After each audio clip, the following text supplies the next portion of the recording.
brothers and sisters ndugu across na the dada, great continents kutoka of Africa, bara zima la and of course Afrika, the great lakini pia nation of kutoka Nigeria. taifa kubwa la From Nigeria. everywhere you are across the Kutoka world, popote we pale welcome ulipo you duniani, to the tunakukaribisha Rise in Hope sana katika evangelistic series. mifululizo hii ya I mikutano welcome you to ya our broadcast kuinuka katika opening tumaini. center Tunakukaribisha at the University of Lagos kutokea Sports hapa Center katika chuo kikuu cha here in Lagos, Nigeria. hapa I'm your host, Lagos, Nigeria. Professor Mimi Kelvin ni Enoga. mwendeshaji wenu Profesa Across the world, Enoga. drumbeats of Duniani war kote cast the shadow of kuna darkness and vita despair. ambazo This zinaleta changamoto mbalimbali, This Rise in Hope series lakini turns our katika focus to mikutano God, hii ya His kuinuka word, katika where we tumaini, find hope, tunaenda where kupata we find tumaini, help, tunaenda where we find kupata healing msaada, in tunaenda every kupata situation. uponyaji kutoka katika kila hali Physically, yetu. mentally, Tunapata emotionally, msaada relationally, kimwili, and kiakili, above all, kihisia, lakini zaidi Encourage you to kiroho. be here every night. Ninakusihi Make sure you kuwepo don't hapa kila jioni na Tonight, usije peke we yako. have Jioni ya a leo number of programs that we're going to share with you. tuna program We're going to tofauti begin with tofauti. an opening Tutakuwa prayer tukianza by na Pastor ombi la ufunguzi Sunday Ogusoya. kutoka kwa mchungaji After Sunday which, Ogusoya. Baada ya ombi listen hilo, to a tutasikiliza great choir kutoka from katika the kwaya West yetu Nigeria kubwa Union kutoka Conference katika and the ministry Union course. ya Magharibi mwa Following that Nigeria, watakuja will be kuhudumu. Baada ya a hapo health talk itakuwa by Dr. Chidi. ni You're in for somo a la wonderful afya time. litakaletwa na God bless you. Dr. Chidi. Dr. Mungu awabariki sana.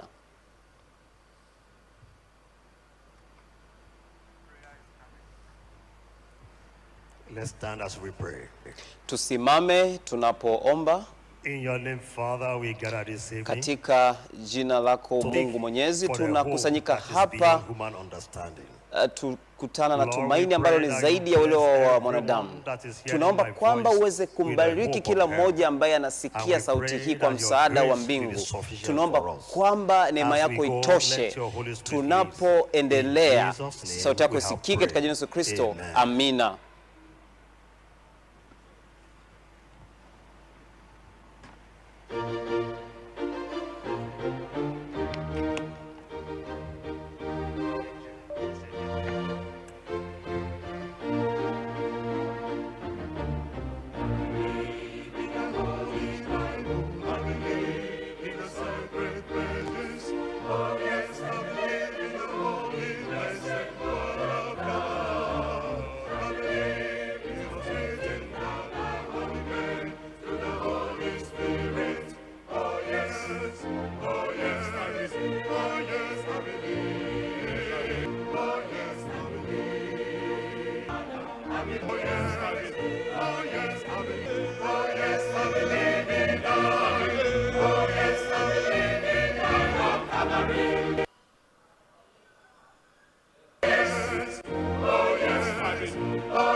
Kwaya kutoka jimbo kuu lile la magharibi mwa Nigeria likisema ni kweli naamini Yesu anakuja na anakuja kuniokoa.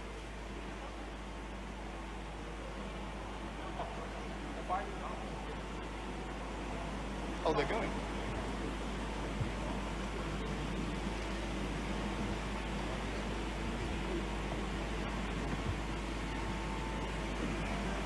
And start. Thank you, thank you. That was wonderful. Asante, hiyo Wonderful. ilikuwa ni nzuri kabisa.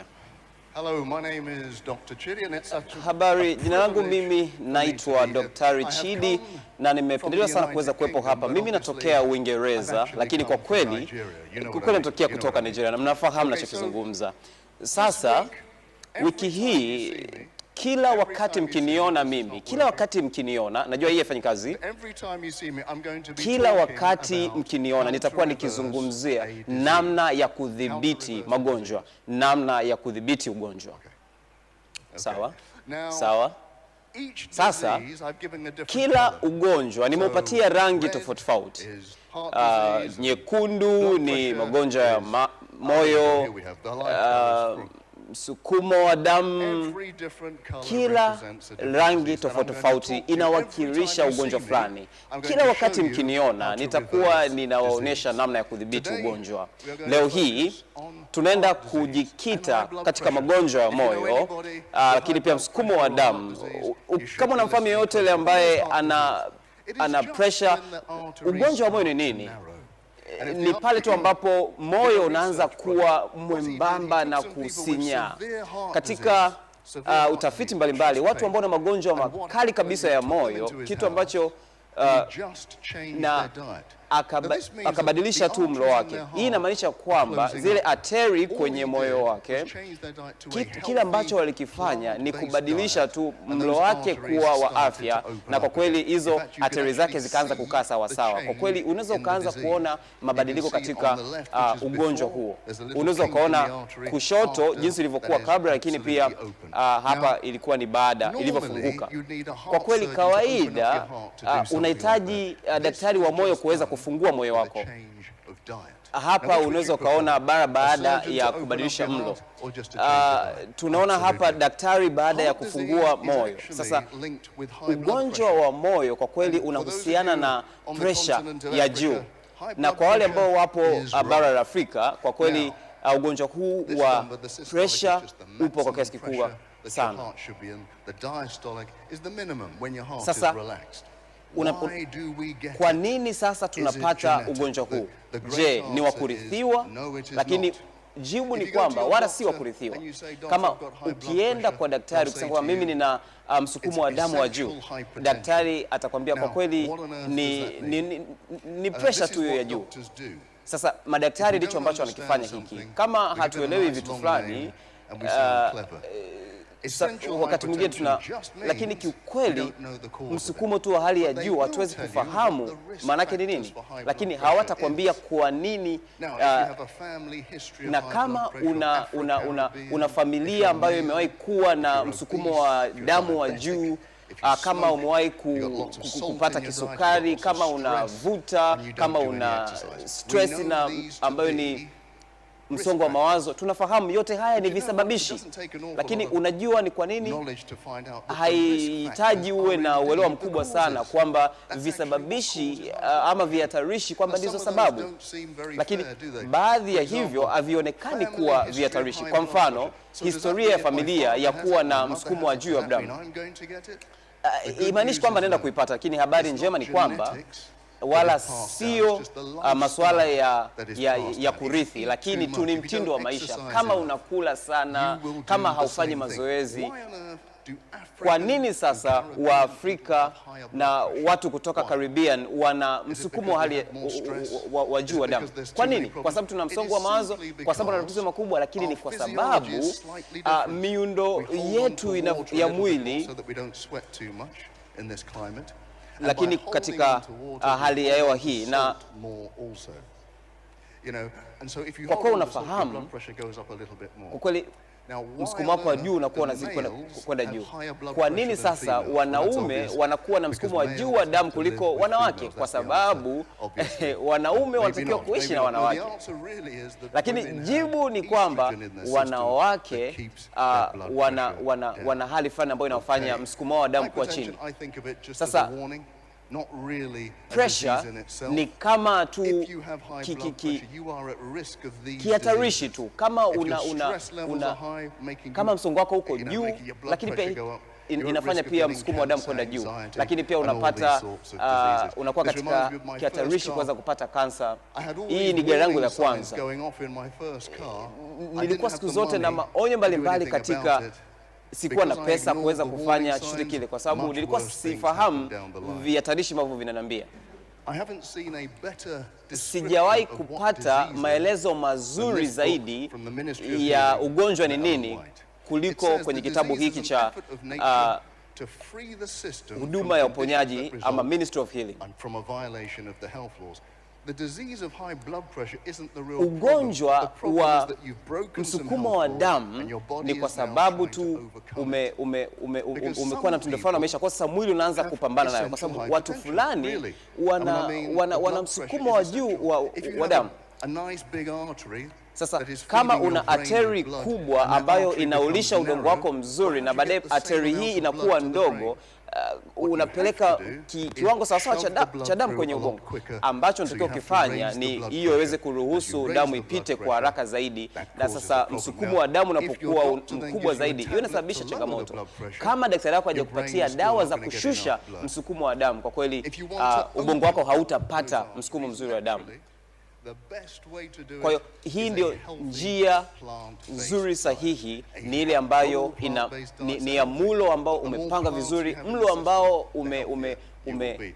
umeweka vizuri, na utapata afya nzuri, na hasa kama ukiweza kuwa na mboga katika mlo wako. Haijalishi unatumia mboga gani, lakini ni nzuri kabisa kwenye msukumo wako wa damu. Zinakusaidia wewe kuweza kutoa kemikali inaitwa nitric oxide. Hiyo kemikali inafungua artery, kwa hiyo sasa blood pressure inakuwa chini kidogo. Sasa hii nitric oxide inasaidia sana kitu hiki kinachoitwa Viagra. Labda wengi mnafahamu hiyo Viagra. Kuna watu wanachukua hiyo, kuna wanaume wanaitumia hiyo kwa ajili ya afya yao ya kiume. Kwa hiyo sasa hizi mboga zina uwezo wa kuweza kuwasaidia wanaume katika afya yao ya kiume. Unafahamu kuna hawa hawahitaji kutumia hii Viagra. Sawa. Okay, let's go. Now, tuendelee. It's all right me talking to you about ni sahihi kwa mimi kuzungumza juu ya kile ambacho mnatakiwa ukifanya na kile ambacho mnatakiwa kula. Hiki kinaenda kukuonesha kitu kizuri ama chakula kizuri katika ukanda huu wa Afrika au ukanda wa Caribbean. Kwa kweli hiki kinaendeshwa na mke wangu. Kiukweli changamoto ni kwamba ambayo naipata hapa ni kwamba siko naye, lakini najua ananifuatilia kutoka nyumbani. Kwa hiyo angalia juu hii ya plant kwenye website hiyo ya Plant Bases, unaweza pia ukaitumia na itaweza kusaidia kufungua moyo wako. Sasa mstari huu kutoka kwenye Biblia, Mithali inasema kwamba ulinde sana moyo wako kwa sababu huko ndiko ambako vinatoka vitu. Inamaanisha kwamba vitu vya msingi kabisa vya maisha yetu vinatoka, havitoki pengine, havitoki kwa wenza wetu, lakini vinatoka kwenye moyo wetu. Wote tunahitaji moyo, ndio maana tupo hapa kwa ajili ya Yesu atuwekee moyo mpya, na tunaposimama katika tumaini basi tuweze kusimama katika afya. Kuwa na jioni njema.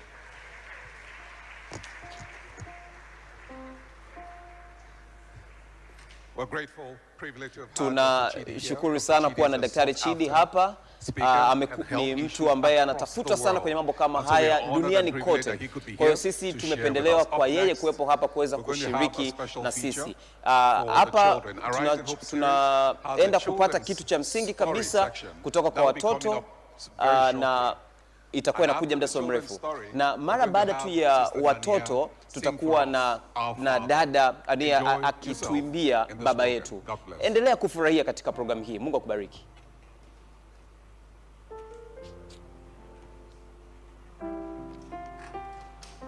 In the beginning, there was nothing. No trees, no animals, no people. Only darkness. Then God, the great creator, spoke. He said, "Let there..." the beginning, there was nothing. No trees, no animals, no people. Only darkness. Then God, the great creator, spoke. He said, "Let there be light." And bright light filled the whole world. God made the blue sky above, the land and the seas below. He made the sun to shine in the day, and the moon and stars to glow at night. God made the birds to fly in the sky, and the fish to swim in the water. He made animals to walk on the land. Then God made the most special creation. He made people, man and woman, in his own image. God looked at everything he made, and it was very good. On the seventh day, God rested. God is our creator. We must love him, thank him, and take care of everything he made.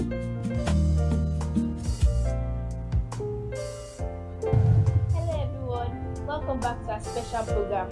My name is Adiomi Ayoposi. Today, we're learning about God, our loving creator. Are you ready? Let's go.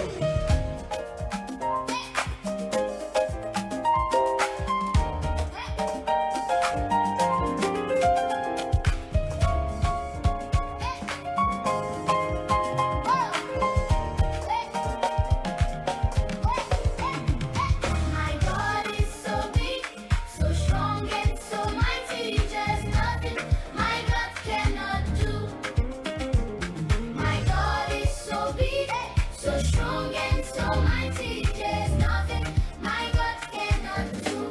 For you, My God is so big, so strong and so mighty. there's nothing my God cannot do. For you, My God is so big, so strong and so mighty. There's nothing. my God cannot do. It's time for our science experiment, air we cannot see. We cannot see God, but we know He is real, just like air. The materials for our science experiment are balloon and air. Can you see air? No, but air is true. Look. The balloon is full because of the air.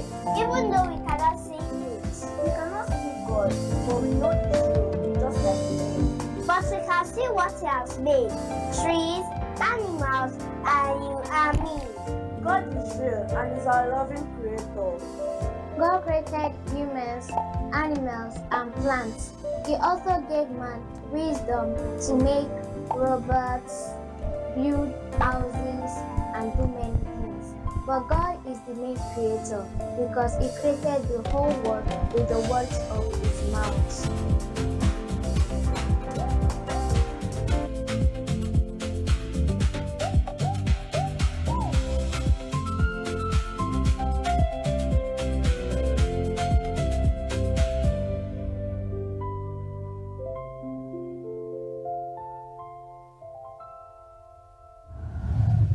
Thanks for watching. Remember, God made you and loves you very much. See you next time. Everywhere we go, Africa for Christ, a rising hope. From desert sands to the shining coast, from the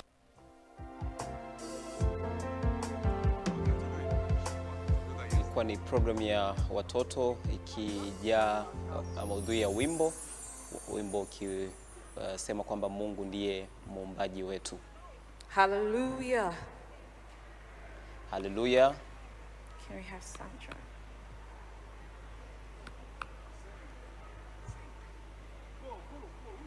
Sound, please.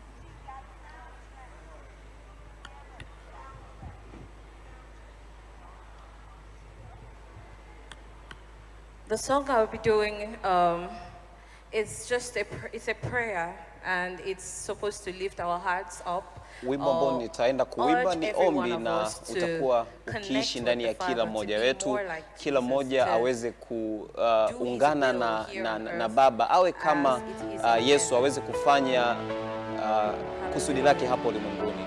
Haleluya. Ni wimbo huu.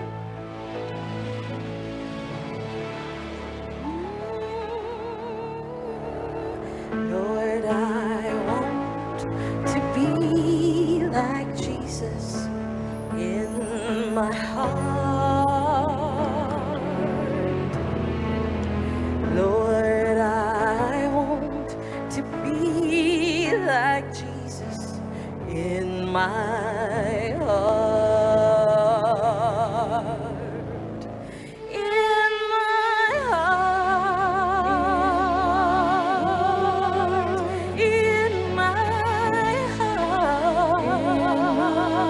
heart. Lord, I want to be like Jesus in my heart. Lord, I want to be more holy in my heart, in my heart. Lord, I want to be more holy in my heart.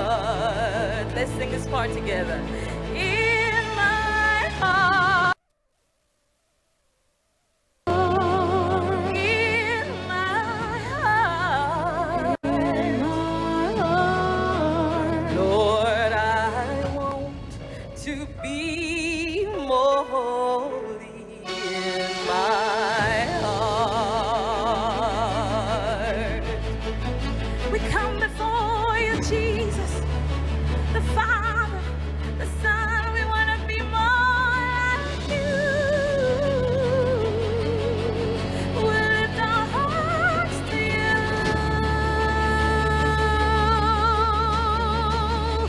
Lord, I want to be a Christian.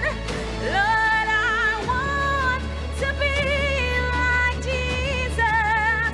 Lord, I want to be a Christian in my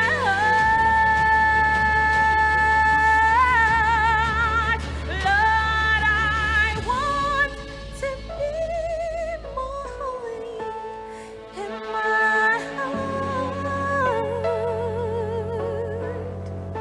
Lord, I want to be like Jesus in my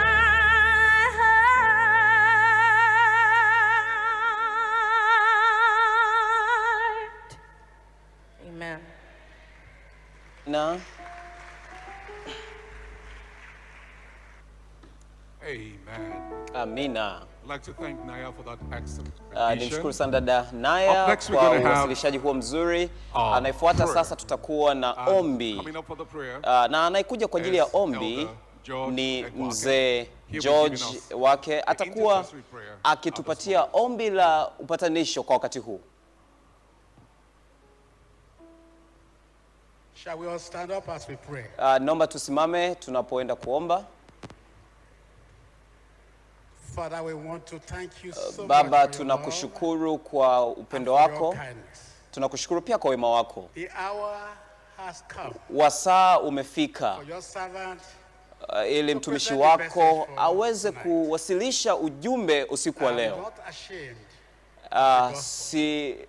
Wala saibishwi na Injili, kwa sababu ni nguvu ya Mungu katika ukombozi na uokoaji. Kwa tunaiomba Roho Mtakatifu iweze kuja hapa katikati yetu na iweze kujaza hapa, ili neno atakaloleta liweze kutulisha na kutubadilisha. Wale ambao wanakuja wafikishe salama. Tafadhali Mungu kuwa pamoja nasi katika jina la Yesu Kristo, jina kuu tumeomba. Amina.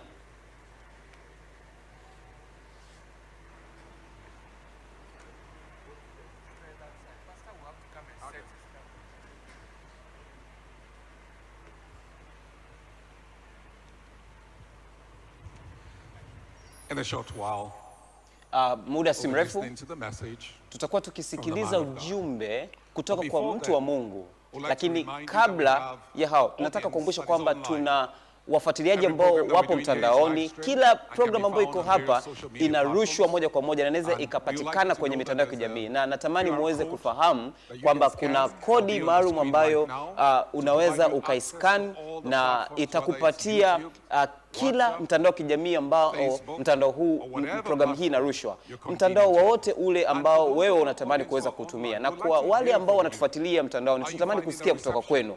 Are you Je, finding the production? unajisikia Are you being ministered to? Please make sure you give us kuhudumiwa? a feedback Tafadhali tunaomba regarding utupatie mrejesho kuhusiana na programu, na tunatamani mtambue kwamba tutakuwa hapa sio tu leo, lakini pia tutakuwepo kwa muda mrefu, kwa wiki mbili zijazo.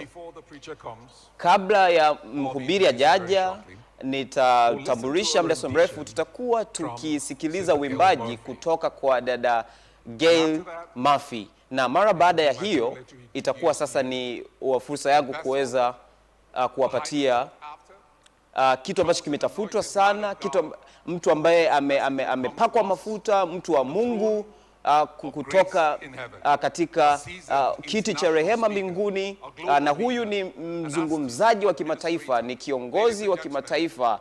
Mabibi na mabwana, niruhusuni kuweza kumtambulisha mhubiri wa mikutano hii ambayo ninawaomba mweze kuifuatilia kwa wiki zote mbili, na tunavyokuwa tukifurahia programu hii, tafadhali njoo, usije peke yako, kwa sababu kipindi hiki kitakuwa rushwa na kitakuwa kikibadilisha maisha yako. Anayekuja mara baada ya dada Gail atakuwa ni mchungaji Paul Douglas. Mungu akubariki sana. Praise him as the praise team comes up. Sing with me. Praise him. Praise him. Jesus, blessed Savior, he's worthy to be praised. Are you ready to praise God tonight? All right, praise team, let's take it away. We're going to praise God together. Let us all rise up as we worship God this very evening.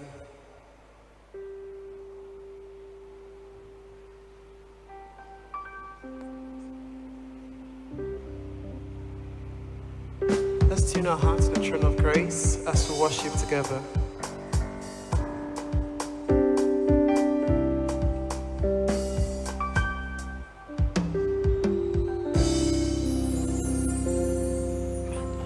Then sings my soul, my Savior God, to thee.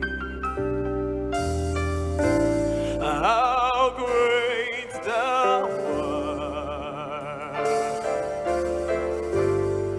how great thou art. Then sings my soul, my Savior God, to thee. How great thou art, how great thou art. The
sing you alone.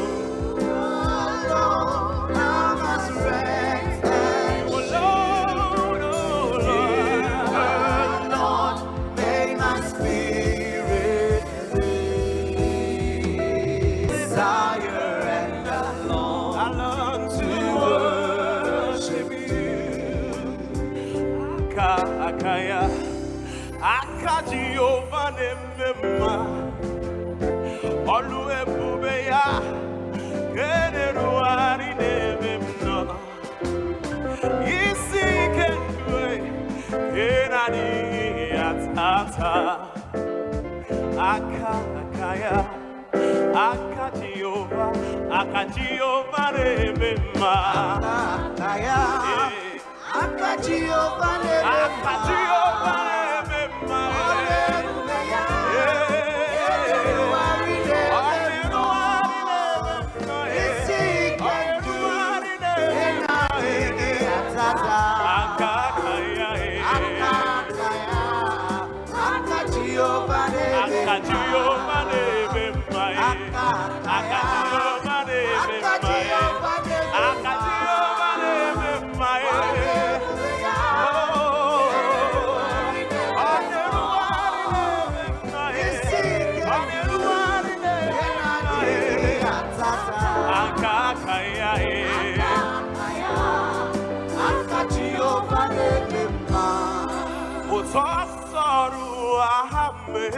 Jesus, Munke, Otsasaru Ahame, Jesus, Munke, why not Imea, Agamarabuya, Agamarabu, Jesus, Jesus, Munke, Ihe Osaru Ahakwe, Jesus, Munke, wow, Jesus, Munke, Ehasaru Ahame, wow, Jesus, Munke, why not Imea, Agamarabuya, Agamarabu, Jesus, Jesus, Munke, why not Imea, Agamarabuya, Jesus, Munke.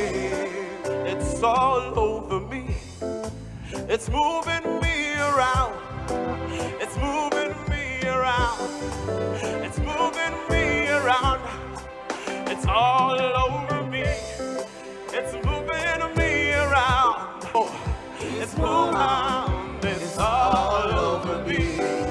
It's moving me around. The Holy Ghost power is moving me around. It's all over me. It's all over me. It's moving me around. It's moving me around.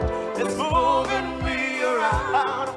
It's all over. It's all over me. It's moving me around. The Holy Ghost power is moving me around.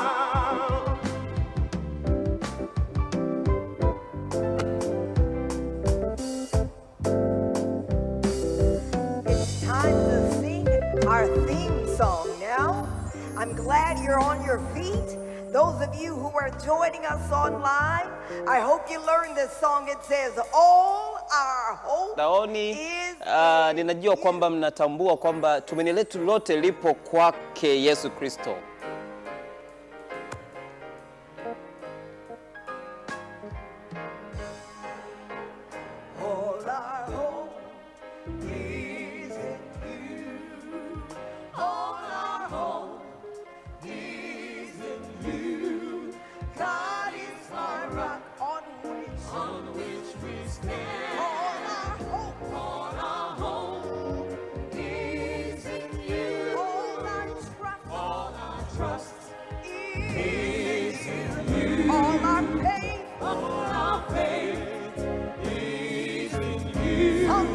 Someday our troubles will end. Jesus is coming again. Jesus is coming again. To take us home. To take us home. We dream. All our hope is in you. All our hope.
Oh, gracious God, we are here. Wetu wa neema tupo hapa na tunakukaribisha katika eneo hili. Tumaini letu lote lipo kwako. Tunakushukuru kwa nafasi hii kuweza kurusha matangazo kutoka hapa Afrika kwa ajili ya Kristo kusimama ama kuinuka katika hofu. Uweze kupokea neno lako kutoka katika mioyo yetu. Tunaomba haya katika jina la Yesu Kristo. Amina. Greetings everyone. Salam kila moja. Naomba niseme hili, najua kuna ambao mnafuatilia na wasalimu. Naomba nifikishe salamu za ukaribisho kwa wote ambao wamefika hapa katika chuo kikuu hiki cha Lagos, katika viwanja hivi vya michezo, na wote ambao mnafuatilia mtandaoni, YouTube, Instagram, Facebook. Wakati sasa umefika. Uko tayari? Muda umefika. Uko tayari? Tumekuwa tukipanga juu ya hili kwa wiki kadhaa, miezi kadhaa, na sasa tuko hapa Aprili hii, tupo hapa tukirusha dunia nzima. Mko tayari? Tunalitukuza jina la Bwana wetu Yesu Kristo. Tutakuwepo hapa kwa wiki mbili tunapojadili neno la Mungu. Tutafungua neno la Mungu, neno la Mungu ambalo halipitwi na wakati, neno la Mungu la kweli, tunapokuwa tukipokea kutoka kwa Yesu Kristo, kwamba Yesu Kristo ndio tumaini letu, kwa sababu kwake yeye tunaweza kuinuka katika tumaini. Unasemaje? Ninataka kufanya vitu vichache vidogo vidogo. Kila mmoja ambaye amekuja katika chumba hiki, najua ameweza kupata karatasi ambayo ipo kama hivi, ambayo inasema inuka katika tumaini. Kwa sababu upo katika kushiriki kwa pamoja hiki, nitawaalika kama utaona meseji fulani kwenye runinga yako ama kiambaza chako, nataka ukasome hicho kwenye Biblia yako. Ukiona neno la Mungu linapita katika kiambaza, nataka usome wewe mwenyewe, usome wewe peke yako. Na kama hauna Biblia, unione mara baada ya hapa na utapata Biblia, kwa sababu tunataka uweze kusoma neno la Mungu kwa wewe mwenyewe usome neno lako mwenyewe. Najua wengi wenu mna application ya Biblia kwenye simu, labda ni Android ama ni iPhone, lakini najua kuna application kwenye simu. Nataka uweze kuandika chini mafungu ambayo nitakuwa nikiyataja, ili basi uweze kusoma hapo baadaye. Nazungumza pia na nyinyi ambao mnafuatilia. Inawezekana hamna karatasi hizi, lakini inawezekana una karatasi kwenye sehemu fulani hivi. Hebu ichukue karatasi hiyo, na ukiona point fulani kwenye kiambaza, tafadhali andika, na baadaye utaweza kukifuatilia. Mara baada ya hapo tutakuwa kizifuatilia ili uweze kuelewa peke yako. Kwa hiyo uweze kuelewa kile ambacho neno la Mungu linasema. Unaweza ukapata, unaweza ukaiamini, na unaweza ikakutimiza. Unasemaje? So tonight, usiku wa leo, ndugu zangu na rafiki zangu, this is just a privilege for me.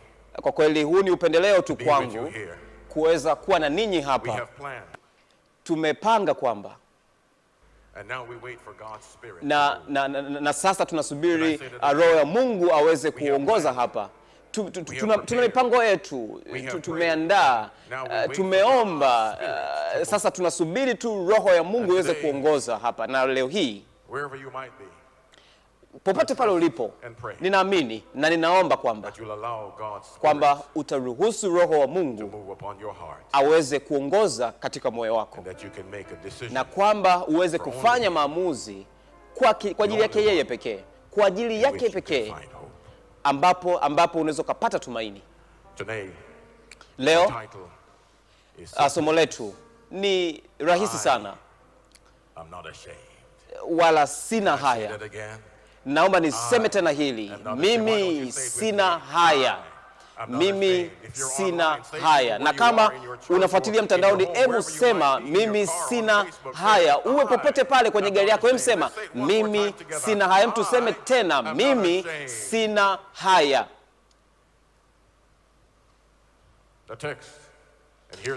Fungu letu, na hili ni la kwanza, ni kitabu cha Warumi wa kwanza, Warumi sura ya kwanza 16 Biblia inasema kwamba kwa maana sionei injili kwa maana sionei haya injili, kwa sababu ni uweza wa Mungu uletao wokovu kwa kila aaminie.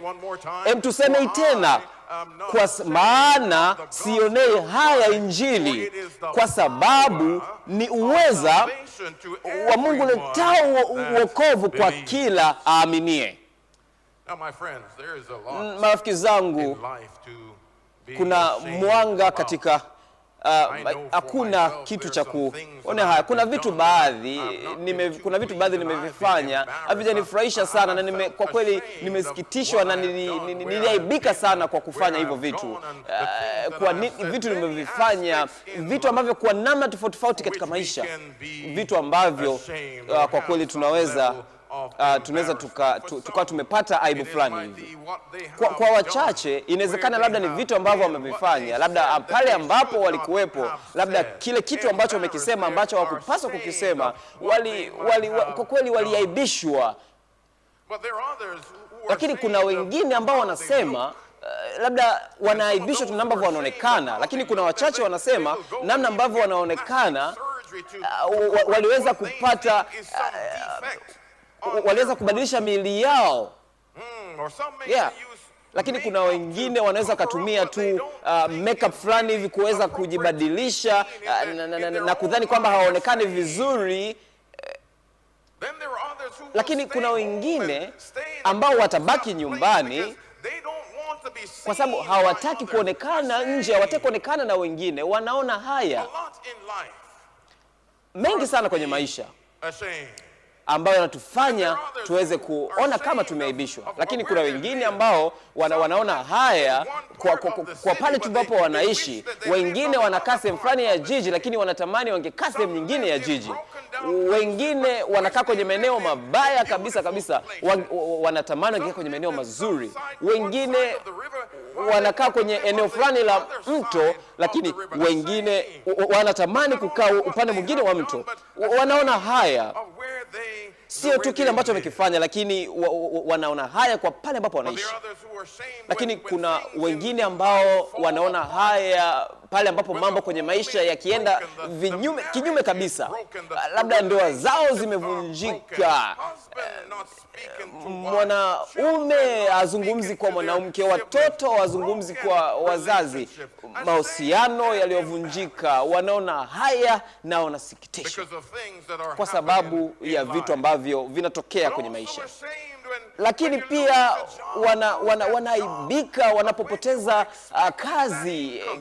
Walikuwa wanategemea kipato fulani, ulitegemea onekane Jumatatu, lakini sasa hauna kazi.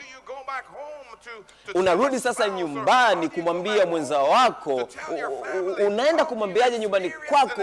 Unapitiaje uzoefu huo kwamba nina mtihani lakini sina kazi? Unaona haya vitu tofauti kwenye maisha ambavyo kwa kweli vinatufanya tuweze kuona haya. Lakini nimekuja hapa kuambia kwamba kuna kitu kimoja ambacho hatupaswi kukionea haya, na hiyo ni injili ya Yesu Kristo.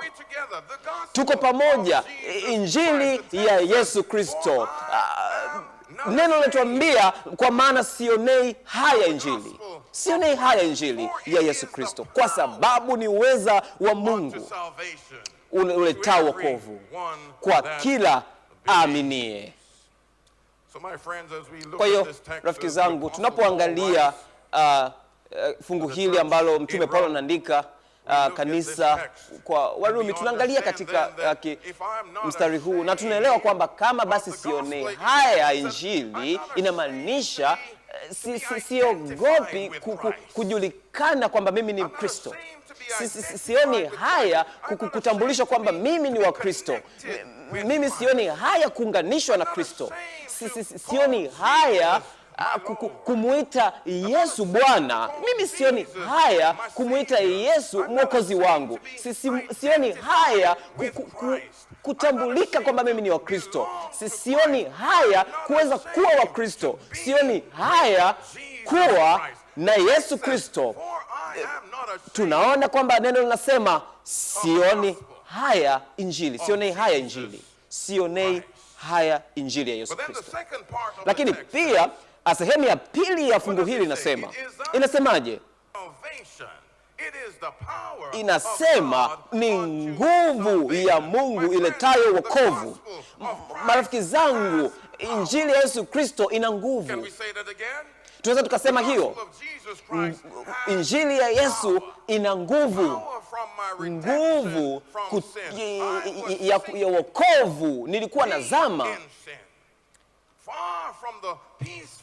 mbali kutoka katika ufukwe, lakini sasa mkuu ambaye ni Yesu na akaniinua, akaniokoa, akanikomboa. Kuna nguvu katika injili ya Yesu Kristo. Lakini injili ina nguvu. Labda inawezekana afya yako inafeli, lakini injili ina nguvu. Inawezekana uhusiano unavunjika, lakini injili ina nguvu. Mimi sionei haya injili ambayo ina nguvu, ambayo inaweza kuleta mabadiliko. Ina nguvu kuweza kuweka nyuma kabisa nguvu za mwovu. Mimi sioni haya. Na pia kupata usadikisho wa kiroho. Inawezekana vyote haviko sawasawa kwako, lakini injili ya Yesu Kristo inaweza kavileta upya. Unasemaje? Rafiki zangu, ninataka tu kusema kwamba kitu kingine, kwamba injili ya Yesu Kristo ni habari njema kuhusu Yesu Kristo. Unasemaje? Injili ya Yesu ni habari njema kuhusu Yesu. Na hii ndiyo maana tunaweza kuinuka katika tumaini. Iko wapi? Inuka katika tumaini, kwa sababu kuna Yesu. Kwa tumaini letu lote lipo kwake Yesu Kristo. Tumaini letu lote lipo kwa Yesu Kristo. Imani yetu yote ipo kwa Yesu Kristo. Mimi sionei haya injili ya Yesu Kristo. Lakini tuangalie injili hii. Injili hii ina nguvu kukubadilisha mtu fulani ambaye amevunjika kwenda kuwa mtu ambaye ni mzuri. Unasemaje? Naomba niseme tena hii. Injili hii ina nguvu ya kumbadilisha mtu ambaye anaonekana amevunjika kabisa kwenda kwenye mtu ambaye ni mzuri kabisa. Unasemaje? Injili ina nguvu. Lakini injili hii ina nguvu pia kuweza kubadilisha, kumtoa mtu ambaye ni jangili kuwa mtu Mkristo. Unasemaje? Ina nguvu ya kumbadilisha mtu ambaye ni jangili kuwa Mkristo. Lakini injili hii ina nguvu pia ya kumleta mtu ambaye alikuwa amesimama nje, kwamba aweze kukaa ndani. Nataka nichukue nafasi kukwambia mtu mmoja ambaye namfahamu. Huyu mtu anatoka katika nchi yangu, Jamaica. Alivyoacha kazi siku moja, alikuwa anatembea pembeni ya kanisa na akasikia kama tunavyosikiliza usiku huu leo ujumbe kutoka kwa Mungu, lakini alibaki nje, akibaki kwenye ukuta. Usiku baada ya usiku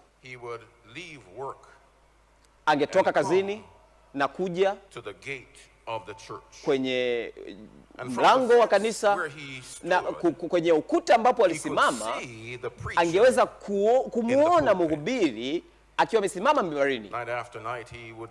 Usiku baada ya usiku angesikiliza, usiku baada ya usiku angesimama tu kwenye ukuta. Lakini kwenye usiku wa mwisho, huyu mtu alivyokuwa akisimulia historia hii, alimsikia mhubiri akisema kitu fulani.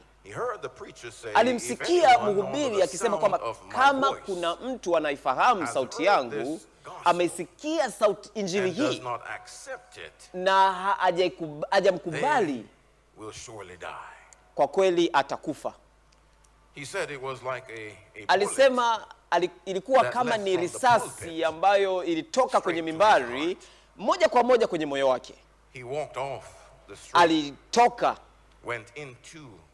akaingia ndani ya kanisa. Kumbuka alikuwa ni yuko nje, sasa anatoka nje, anakuja ndani ya kanisa, anasikiliza wito, anamkubali Yesu Kristo kama Bwana na Mwokozi wake, na amebatizwa kanisani. Unasemaje? Kutoka kwenye mitaa, lakini sasa anakaa katika ndani ya kanisa. Lakini huo ni mwanzo tu wa kisa hiki. Sasa hivi wala hana haya, haionei haya injili. Haoni haya kusema kwamba Mungu amemtuma. Haoni haya kutunza amri zote za Mungu. Haoni haya kuitunza Sabato.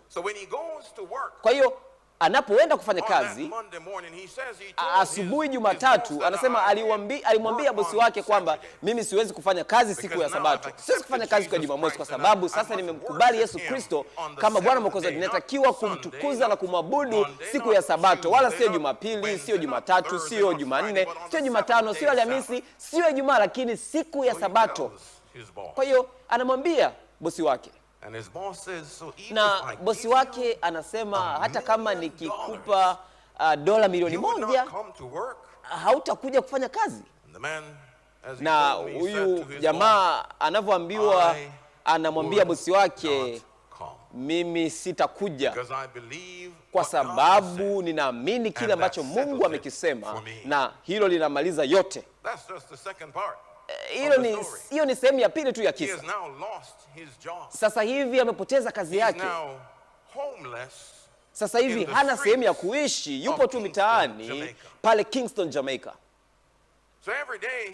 Kwa hiyo kila siku anatafuta nyumba fulani hivi ambayo anaweza akaenda chini chini akapata kasehemu fulani hivi kakulala.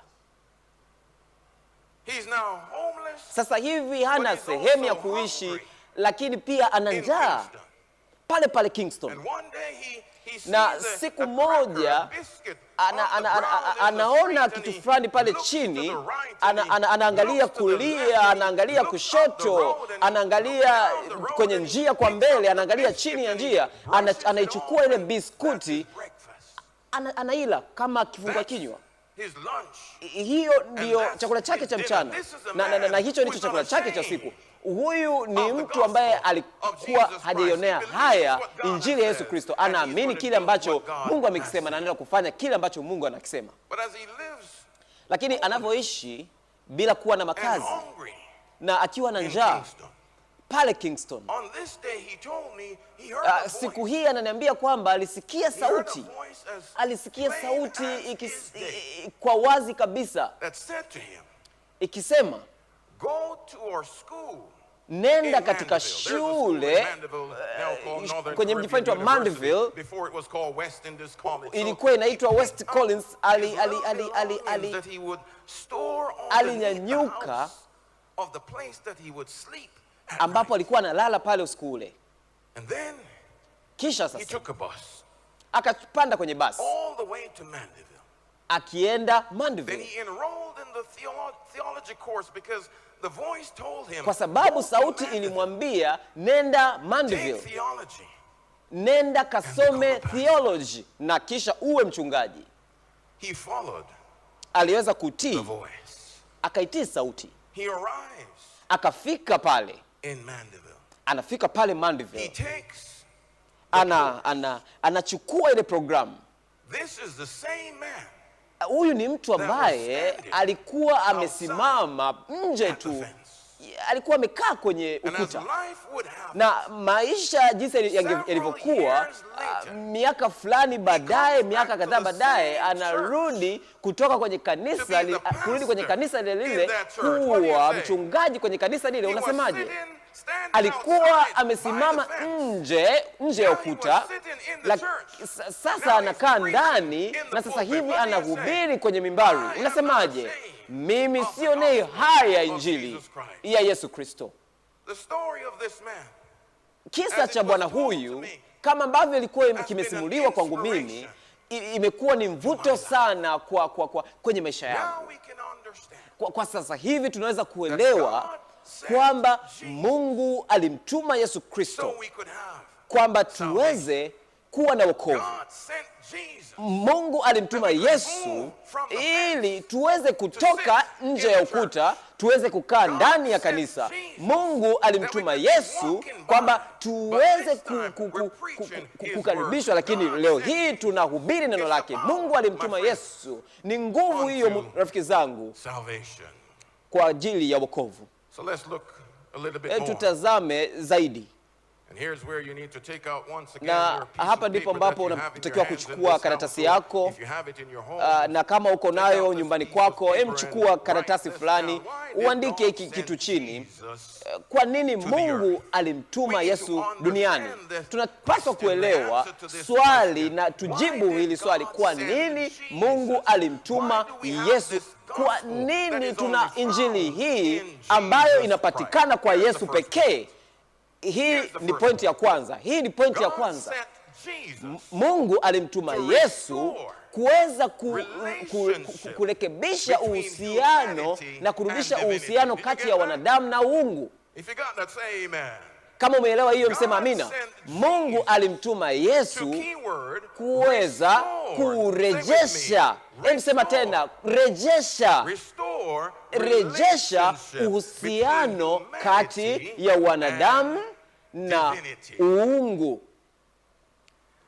My friends, rafiki zangu, dhambi inatuondoa kutoka kwa Mungu. Mungu hawezi kukaa katika uwepo wa dhambi.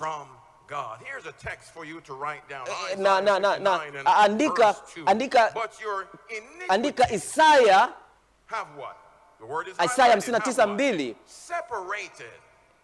kwamba dhambi imekutenganisha kati yako wewe na Mungu, na dhambi zako zimekuficha kutoka katika uso wake. Dhambi imetutenganisha kutoka kwa Mungu, lakini Mungu katika utukufu wake asingeweza kukaa na viumbe wake kwa sababu kulikuwa kuna utengano. Mungu ni utakatifu na dhambi dhambi inatutenganisha kutoka kwa Mungu. Kwa hiyo dhambi, rafiki zangu, ni uvunjifu. Dhambi inatenganisha. Dhambi ni umbali ambao unatutenganisha kutoka kwa Mungu.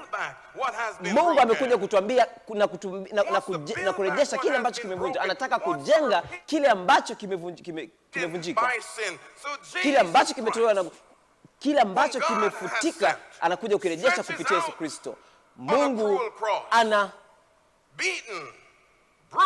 amekuwepo kwenye msalaba akisulubishwa kwa sababu tu aweze kurejesha kumrejesha mwanadamu ambaye ametenda dhambi kwenda kwa Mungu. Analeta uunganisho kwa Mungu, aweze kuleta daraja kutoka kwa dhambi kumuunganisha na Mungu. Mnasemaje? Katika kitabu cha Wagalatia 3, andika mafungu haya ili baadaye uweze kuyasoma wewe pekee. Mungu ametukomboa kutoka katika kuweza kuwa Kristo kwa ajili yetu, kwa sababu imeandikwa kwamba alaaniwe yeyote ambaye, lakini Yesu wetu ameweza kuchukua dhambi zetu. Mungu wetu ameweza amechukua maumivu yetu. Yesu ameweza kuzaliwa, aliyesulubishwa na kufa amechukua dhambi zetu ili tuweze kupata wokovu. Unasemaje? So God kwa hiyo Mungu was with Christ. Mungu alikuwa ni Kristo. Reconciling. Alikuwa ni Kristo akiweza kuturejesha. Akiturejesha katika neno kwake yeye mwenyewe. Akiweza kujenga lile daraja, akijenga tena kile ambacho kwa kimevunjika. Mungu alikuwa ndani ya Kristo. Kwa hiyo Yesu ambaye alitumwa na Mungu anawakilisha Mungu kwa wanadamu. You got that? Umeelewa hiyo? Yesu anawakilisha Mungu kwa wanadamu na Yesu kwa kuwa sasa ni yupo katika wanadamu, anawakilisha wanadamu kwa Mungu. Yeye anatengeneza uunganisho sisi kati sisi na Mungu. Nani kwanza? Alimtuma ili aweze kurejesha. Lakini sasa kuna pointi ya pili. Mungu alimleta Yesu ili kuweza kufunga uungu kutoka wanadamu. Tulisema mapema kwamba Mungu hawezi kuwepo katika dhambi. Sisi ambao ni wa dhambi hatuwezi kukaa pia katika uwepo wa Mungu kwa sababu Mungu ni moto ulao. Kama malaika walitakiwa kuja hapa sasa hivi, ingekuwa kwa kweli tungekufa wote. Kama malaika wa Bwana wangekuwa pale ambapo upo unafuatilia mtandaoni, unafuatilia popote pale kupitia YouTube ama Facebook, kama malaika ungekuwepo hapo, kusingekuwa na namna yote ile kwamba tungeweza kuishi ule utukufu, tungeweza kuishi katika utukufu ambao upo katika eneo hilo. Lakini rafiki zangu, kama Mungu anatakiwa kuturejesha sisi, basi anatakiwa amtafute mtu aweze kutufikia. Mnasemaje? Kama Mungu anataka kuturejesha, kama anatakiwa kutafuta namna fulani kuweza kutufikia. Nilivyokuwa naendesha kwenye mitaa fulani, nikaanza kujua kidogo mitaa hapa Lagos. Mina kidogo nafahamu sehemu fulani. Nilikuwa naangalia juu, nilikuwa naangalia katika nguzo za umeme, na nikaona nyaya, na kisha nikaona kifaa hiki fulani kidogo ambacho kipo hapo, na kifaa hicho kinaitwa transformer. Kwa namna nyingine ni nguvu na ni umeme unaotoka katika chanzo chake. Hauwezi ukaenda moja kwa moja ndani kwako, inahitaji kitu fulani kuweza kukibadilisha ili uweze kuutumia umeme huo. Inahitaji kuifanya iweze kupatikana ili uweze na Yesu ndio yule ambaye anafunika uungu kutoka kwa wanadamu. Yesu ndio yule ambaye anatufanya tuweze kuwa na Mungu. Ni Mungu, na Yesu ndio transformer hiyo, anafunika uungu kutoka kwa wanadamu. Na kwa sababu Mungu anatakiwa kutufikia sisi, na kwa sababu Mungu anatakiwa kuturejesha, anapaswa kutufikia, na anatufikia kupitia Yesu Kristo. Kwa hiyo kupitia Yesu Kristo, Yesu Kristo ni transformer. Na fungu linasema, andika hii, kitabu cha Warumi 5:10, kwa maana ikiwa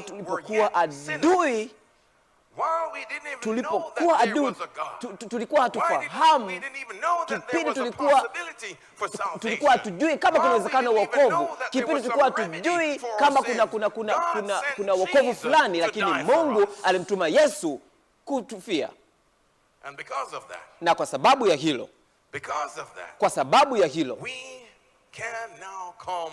tunaweza kuja kwa nguvu, jinsi hata wadhambi jinsi tulivyo, tunaweza tukaja kwa nguvu, kwa ujasiri, kwa sababu Yesu Kristo ameifanya iwezekane sisi kuweza kurejesha kile ambacho kimevunjishwa. Yesu Kristo ameweza kuifanya iweze kuwezekana kuwepo kwa daraja. Yesu Kristo analeta muunganisho huo kati ya wanadamu na uungu. Why did God send Jesus Kwa nini to the earth? Mungu alimtuma Yesu By now duniani? you should be memorizing Kwa what I have sasa said. mnatakiwa Why did God muweze send kuwa Jesus nacho kichwani to kile the ambacho earth? nilikisema. God Kwa sent nini? Jesus to do what? Alimleta kwanza Oh, you think you can say it again, kurejesha. to Mnaweza do mkaisema what? kwa pamoja, kufanyaje? Then he Kurejesha. also sent Jesus to Lakini pia alimleta Yesu kufanyaje? Kuweza kufunga ule uungu from humanity. kutoka kwa wanadamu. God sent Jesus Mungu alimtuma to show Yesu us kuweza kutuonyesha how to be victorious. What do namna ya you say? kuweza kuwa washindi. Unasemaje? God sent Jesus to Mungu show us alimtuma Yesu kutuonyesha namna ya kuwa washindi. 1 Peter 2 and verse 21. Kitabu Write cha this text down. As I kitabu said cha every time Petro I wa see text, kwanza. I'm gonna tell you to write it Hebu andika down. hii, When you go back iandike home, hii. read Nataka these ukifika texts. nyumbani If uweze you don't kusoma. have a Bible, Kama see me hauna Biblia, afterwards. nione We'll get baada ya you a hapa Bible. utaweza If you don't- kupata if you have a Biblia. device, Na put the kama app on your phone. na kama Read una application these kwenye texts simu, for yourself. lakini Don't soma. believe what I said, but Usiamini believe kile what ambacho the word of nimekisema, God lakini says. amini What do kile you ambacho say? neno la Mungu linasema. Unasemaje? 1 Peter 2 and verse 21. Kitabu cha Petro wa For you kwanza have been 2:21, kwa sababu ndiyo for this mlioitiwa, kwa sababu ndiyo mlioitiwa, maana Kristo naye aliteswa kwa ajili yenu, akawaachia kielelezo mfuate nyayo zake. Kristo Lived on this earth. aliishi duniani hapa. Jesus Christ was Yesu Kristo alijaribiwa on this earth. duniani hapa. Jesus overcame. Yesu Kristo alishinda duniani hapa, na Yesu Kristo ametuachia mfano ili tuweze kufuata katika nyayo zake. Kwa hiyo Yesu, rafiki zangu, ni mfano wetu kuweza kuonesha namna ambavyo tunaweza kumshinda shetani. Wangapi watakuwa washindi usiku wa leo? Yesu ni mfano wetu namna ambavyo tunaweza kumshinda mwovu. Na Yesu ni mfano ambao ameuacha. Alimshinda mwovu kwa kutumia neno la Mungu.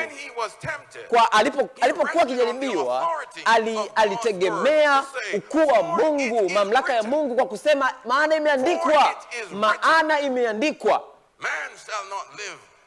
Mungu hataishi kwa mkate pekee, lakini kwa kila neno linalotoka katika kinywa cha Mungu, kwa maana imeandikwa. Yesu alitupatia mfano namna ya gani tunaweza kumshinda mwovu shetani. Kwa hiyo anatupatia mfano huu tunapotembea na neno la Mungu ambalo ni upanga wa kiroho, tunaweza kumshinda mwovu shetani. Unasemaje?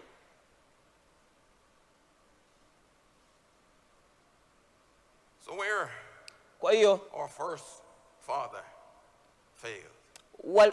baba zetu wa kwanza walifeli wapi? Adamu alishindwa wapi? Lakini Adamu wa pili, Yesu, Adamu wa pili alishinda, na kwa sababu alishinda, na sisi tunaweza kushinda. Mnasemaje? Swali linaweza likaulizwa, kwa nini Mungu alimtuma Yesu akiwa mtu mzima? Najua kuna watoto wanafuatilia. Yesu alikuja na akafuata hatua zote za ukuaji.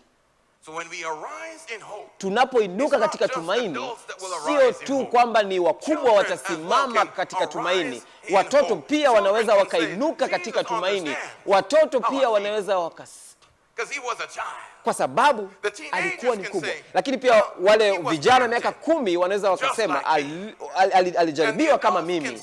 Lakini pia watu wazima wanaweza wakasema bila kujali nayopitia, yeye anaelewa. Kwa nini Mungu hakumtuma Yesu kama mtu mkubwa tu?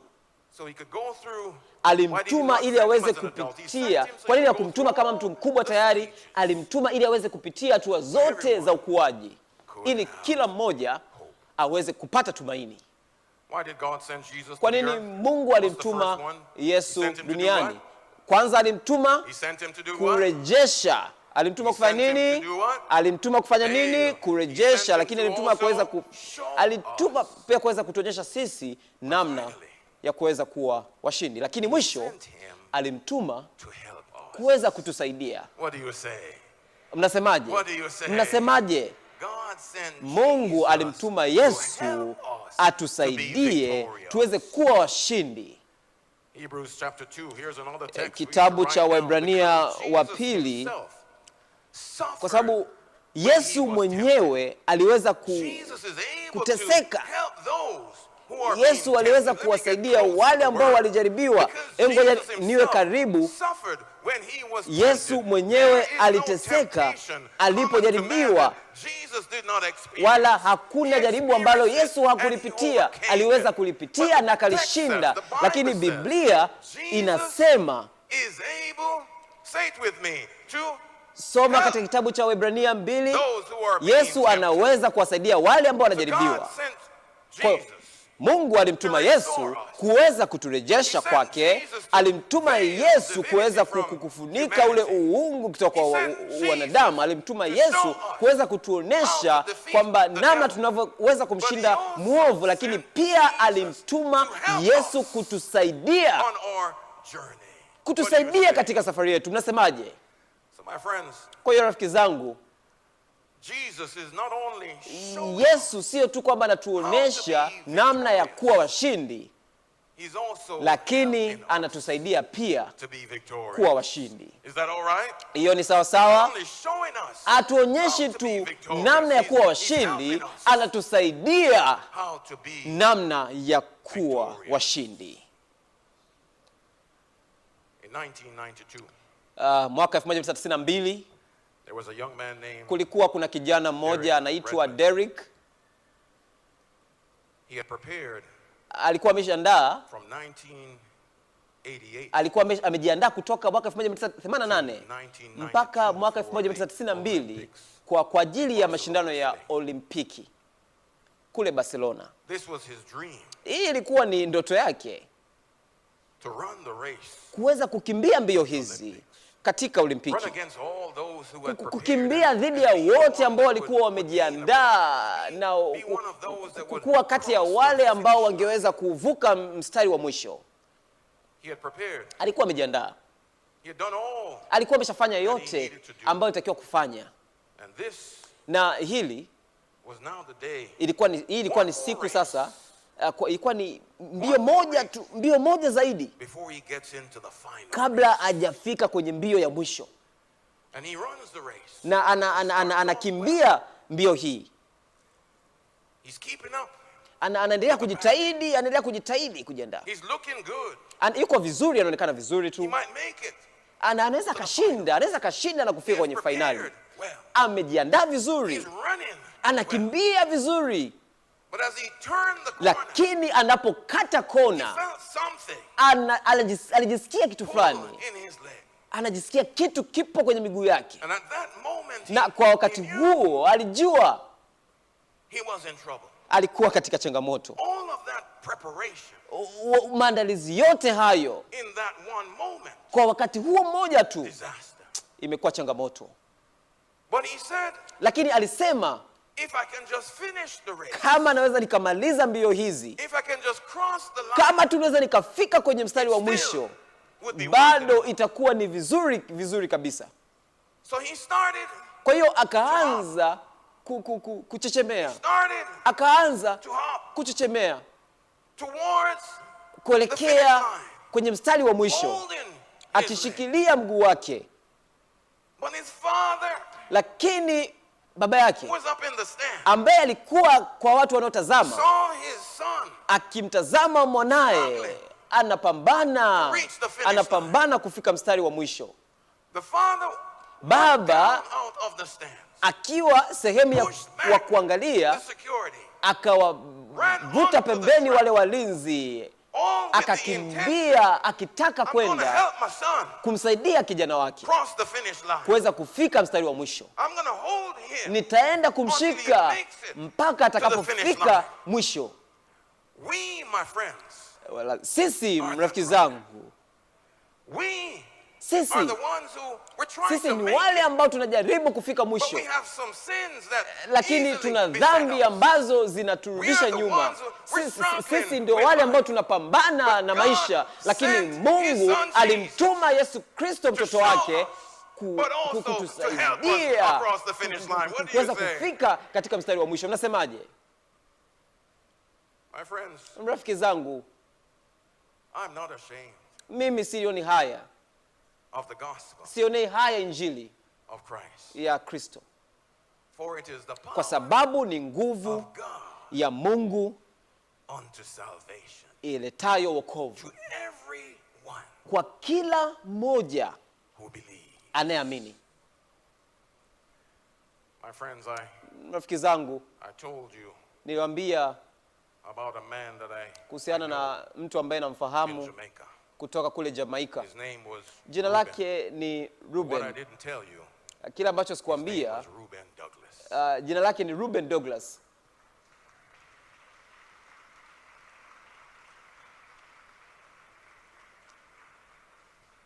That's my father. Huyu ni baba yangu. That's my father. Huyu ni baba yangu. He came back to that same church Alikuja kwenye kanisa lile tena and preached the na gospel akahubiri injili for which he was not ashamed. ambayo alikuwa ayonei haya. He preached the word Alihubiri neno for which he was not ashamed. ambayo alikuwa alionei haya. And I sat in that church Na nilikaa katika kanisa lile and I listened na nikasikiliza kwa baba yangu akihubiri. and I rose Na nilinyoosha mkono wangu nikisema, mimi sionei haya, sionei haya injili of Christ. ya Yesu Kristo, For it is the power. kwa sababu ni nguvu, It is the ni power. nguvu, It is the ni power nguvu, unto salvation. ni nguvu letayo wokovu kwa yeyote, To kwa everyone. yeyote, Everyone yeyote that believes. ambaye I'm not ambaye ashamed anaamini. Mimi sionei to be haya, identified with sioni Christ. haya kuweza kutambulika I'm kama not wa Mungu, ashamed sioni to be haya connected with kuunganishwa na Kristo, I'm not ashamed sioni haya to call Jesus kwa my sababu Savior. Yesu I'm not mwokozi ashamed wangu, to call sioni Jesus haya kumwita my Lord. Yesu Bwana Are wangu. you ashamed? Wewe je, unaona haya? Are you ashamed Je, wewe unaona to be haya identified with Jesus? kuonekana kwamba ni wa Kristo? Are you Je, ashamed? wewe unaona haya?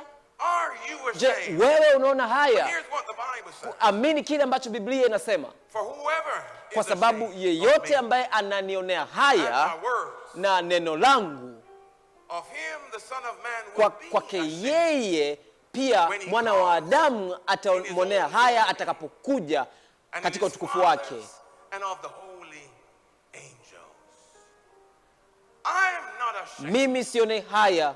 Are you ashamed? Je, wewe unaona haya? I'm not ashamed. Mimi Lagos. sioni haya, Are Douglas. you ashamed? Je, wewe unaona I'm haya? not ashamed. Mimi Accra. sioni Are haya. you ashamed? Je, wewe unaona haya? I'm not ashamed. Mimi Kigali. sioni Are haya, you Kigali. ashamed? Je, wewe unaona haya? I'm not ashamed. Lusaka. Mimi sioni Are you haya, ashamed? Lusaka. Je, unaona I'm not haya? ashamed. Mimi Burkina sioni Faso. haya, Burkina Faso. Are you ashamed? Je, wewe unaona haya? not ashamed, Mimi sioni Johannesburg. haya, Johannesburg. Are you ashamed? Je, wewe unaona haya? I am one Mimi of those who believe. nipo kati ya wale ambao I'm not wanaamini ashamed kwamba sionei of the haya, gospel sionei haya injili Jesus Christ. ya Yesu Kristo.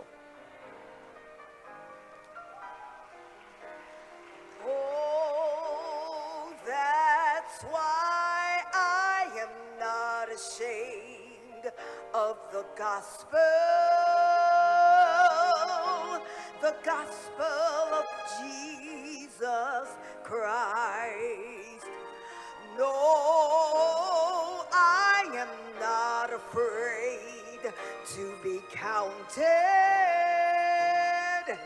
and I'm willing to give my life. See, I'm ready to be all He wants me to be. Give up the wrong for the right. No, I am not ashamed of the gospel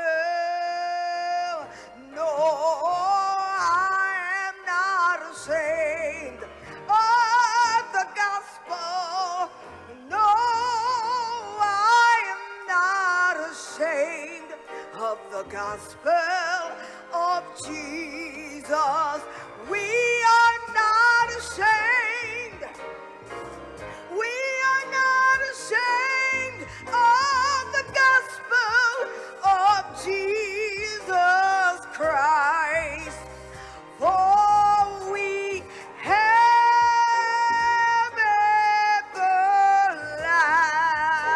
everlasting life. Oh, we are not ashamed. We are not ashamed of the gospel of Jesus Christ. For we have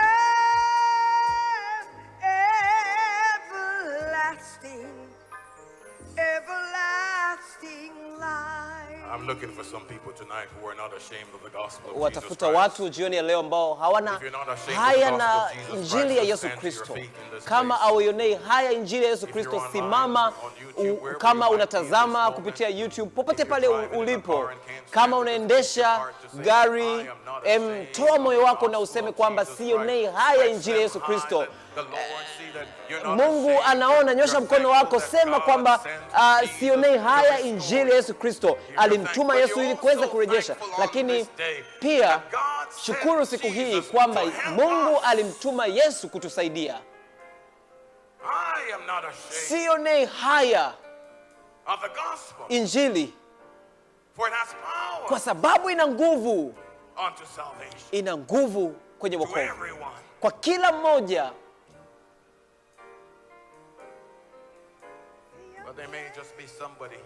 Inawezekana kuna mtu jioni ya leo ambaye kwa mara ya kwanza ameelewa kwamba kuna injili ambayo ina nguvu, na ameletwa hapa kwa ajili yako tu. Na mimi sitatoa wito huu kwa muda mrefu, lakini kuna mtu hapa jioni ya leo ambaye anataka kusema, mimi sionei haya injili ya Yesu Kristo. Nataka kufahamu Yesu huyu. Nataka kujua namna napata msaada, kuweza kurejesha kile ambacho kimevunjika, kuweza kujenga daraja ambalo dhambi imebomoa. Na kama upo hapa jioni ya leo, nataka uje hapa mbele. Kuna mtu atawapatia kadi hii. Nataka mje hapa, nataka niombe pamoja nanyi. Na kama upo katika vituo ambavyo vinapokea matangazo haya, popote pale ulipo, kuna watu wanawakaribisha popote pale mlipo, wanawakaribisha ili uweze kuwa tayari kuweza kufanya uamuzi popote pale ulipo kwamba nataka kumfahamu Yesu huyu ambaye ametumwa. Nataka pia kuweza kusema kwamba sionei haya injili ya Yesu Kristo.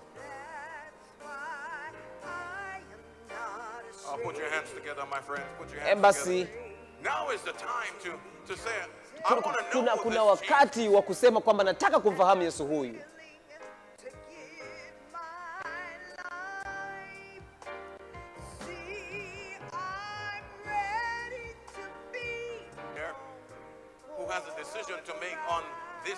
Nani ambaye ana uamuzi wa kufanya usiku huu wa leo?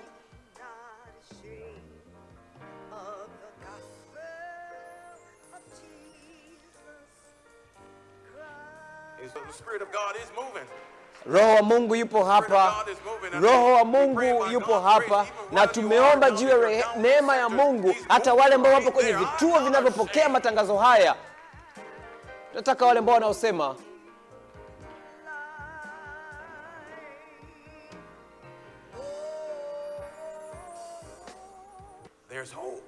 kuna tumaini zaidi ya leo. Kuna tumaini zaidi ya leo. Kuna mtu ambaye amesikia kitu.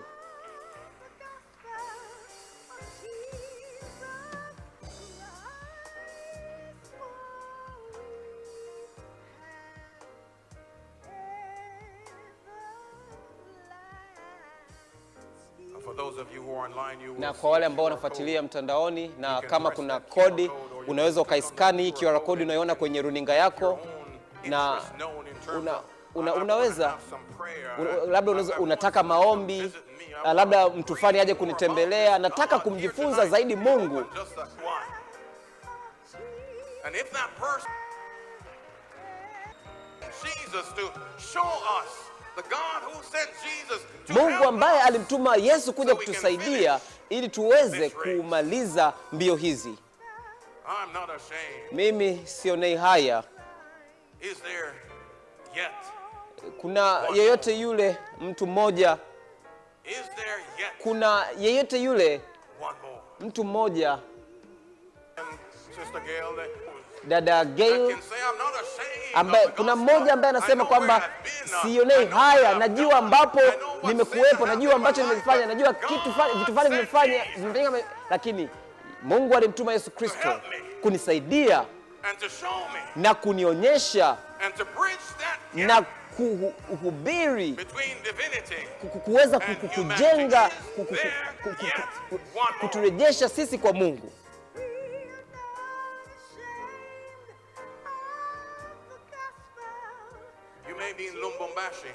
Unaweza ukawa Lubumbashi, unaweza ukawa Cape Town, unaweza ukawa Nairobi, unaweza kuwa Cairo, unaweza kuwa ukifuatilia programu hii labda miaka fulani baada ya kufuatilia, lakini Yesu anakusubiri kwa ajili yako. Scan QR code hii ukijua kwamba Mungu alimtuma Yesu kwa ajili yako. Kwa ajili yako tu. Yes. Ndio. Isn't God good? Je, Mungu si ni mzuri? Mungu si ni mzuri? Basi piga makofi kwa ajili ya Mungu mzuri. Piga makofi kwa ajili ya Mungu mkuu. Mungu anayetenda miujiza.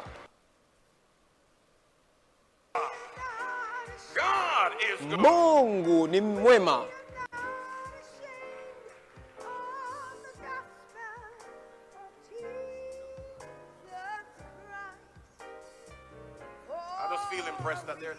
Ninahisi kwamba kuna mtu mmoja zaidi. Kuna mtu mmoja. Kuna mtu mmoja zaidi. Bado milango iko wazi. Kuna mtu mmoja. Je, mtu huyo ni wewe? Tunaenda kuomba muda so mrefu. Tunaenda kuomba baada ya sekunde 30. Nataka uwe sehemu ya ombi hili. Tunaenda kuomba ndani ya sekunde 30. Je, unataka kuwa miongoni siku leo? Unataka kujifunza zaidi? Unataka tuombe kwa ajili yako na kukuandaa kwa ajili ya kusoma neno la Mungu ili uweze kumkubali? Amesha kuonyesha namna ya kwenda, naenda kukusaidia. Na sasa unaweza. Je, kuna mwingine mmoja zaidi?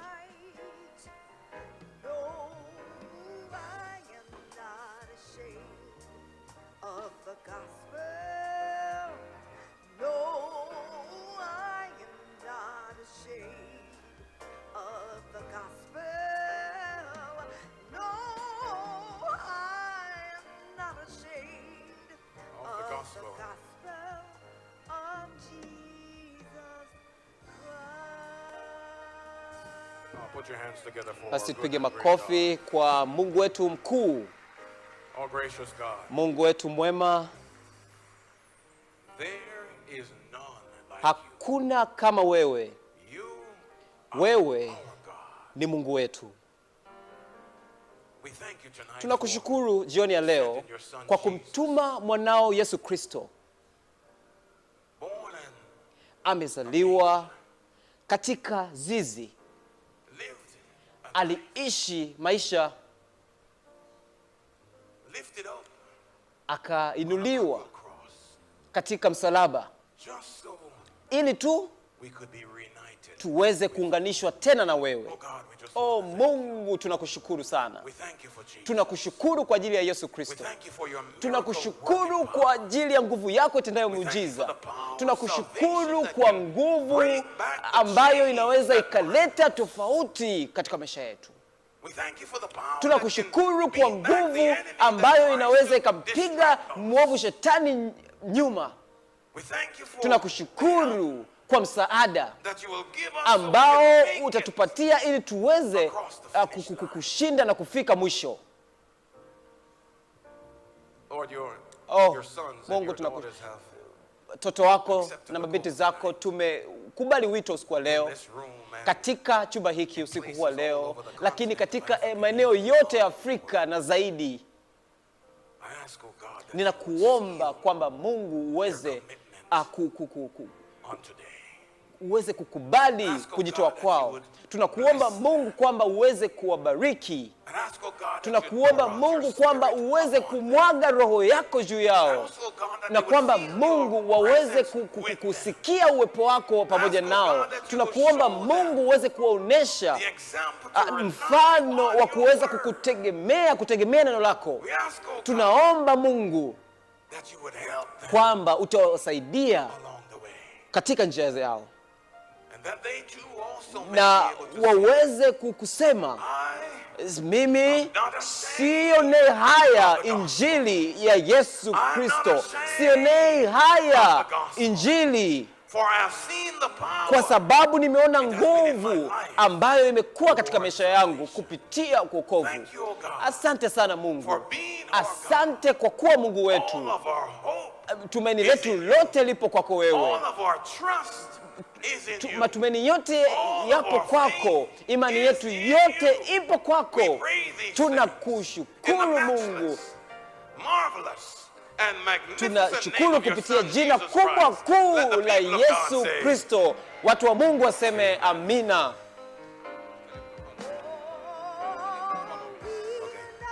Why don't you follow my elder right here? Let's follow him. Tumfuate mzee kanisa.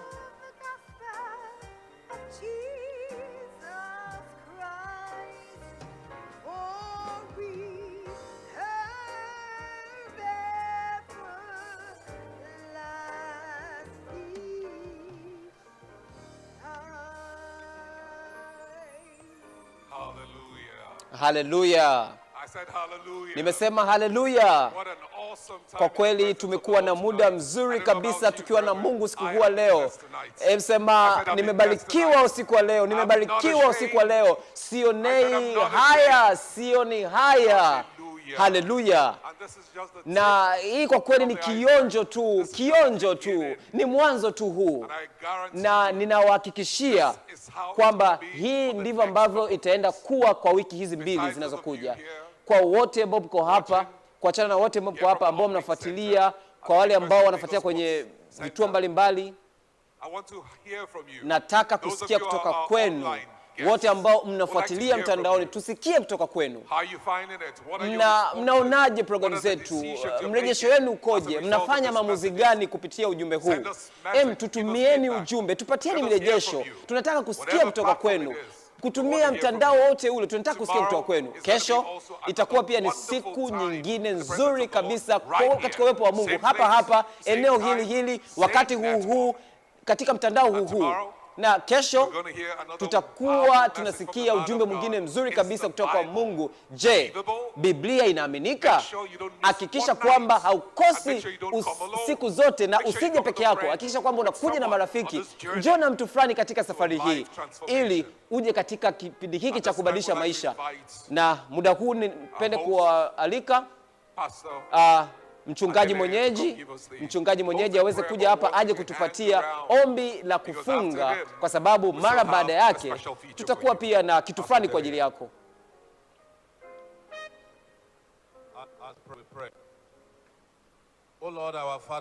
Mungu, tunashukuru sana usiku wa leo.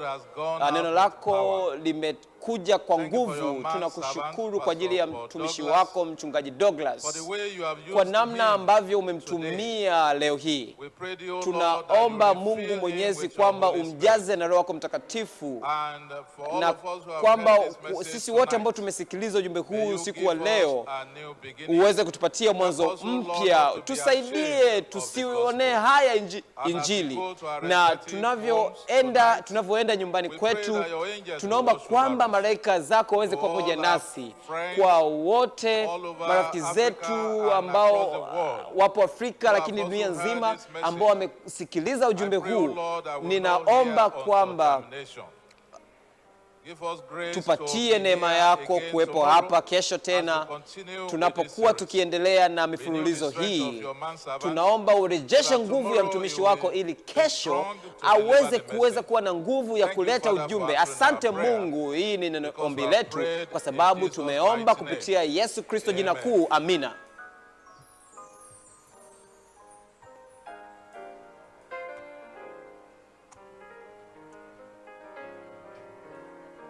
I'd like to thank God for this evening in the presence of the Lord. Jioni ya leo katika uwepo wake. Sijui juu ya wewe, lakini mimi najisikia tu kumsifu Mungu. Najisikia kumsifu Mungu tu jioni ya leo. Natamani kumwalika dada Gail, lakini pia na timu ya uimbishaji inavyoendelea kutuhudumia hapa.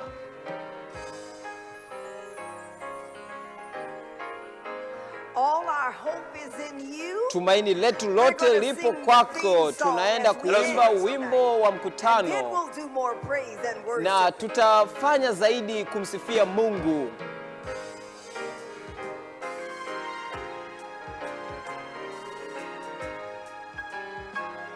Let's sing together. All our hope. All our hope is in you. All our hope is in you. God is our rock, on which we stand. All our hope is in you. All our trust is in you. all our faith is in you. Someday our troubles will end. Jesus is coming again to take us home. To take us home with Him. All our hope is in you. All our hope is in you. All our hope is in you. is in you. God is our rock, is our rock, on which we stand. we stand. All our hope is in you. all our trust is in you. All our faith is in you. Someday Troubles will end. Jesus is coming. Jesus is coming again to take us home. to take us home with Him. All our hope is in you. To take us home. To take us home.